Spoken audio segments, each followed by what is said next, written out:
এসবের কি দরকার ছিল? পিছনে ঘাস আমরা টাকা নিয়ে এসে অপমান করছেন। অপমান করবো কেন? আপনারাই তো বললেন। এনে কি আছে? দেখেন আমরা ডেকে ঘাস খাচ্ছে।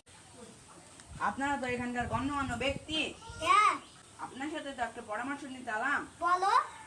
আমি বলছিলাম, আমি তো মানুষকে তাড়াতাড়ি বিশ্বাস করে ফেলি, তাহলে এর উপায় কি? আমি বিশ্বাস করবো না। বিশেষ করে আগে একটু যাচাই বাছাই করবো। ঠিক আছে। ওই আমাদের গ্রামে আরেকটা গণ্যমান্য ব্যক্তি নেই, ও কি ভালো পড়াশোনা পারে? ও তো একটা ছাগল। ও ছাগল।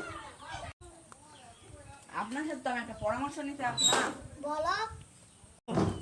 আমার এই কথাটা হলো, আমি মানুষকে তো তাড়াতাড়ি বিশ্বাস করে ফেলি, তাহলে বিশ্বাস করবো না, এর কারণ আছে কোনো?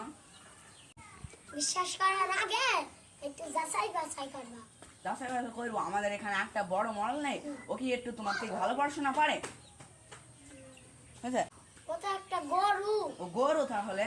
হ্যাঁ, এবার বলেন, আপনিই বলেন এবার। ও তো ঠিকই কাজ পাইছে।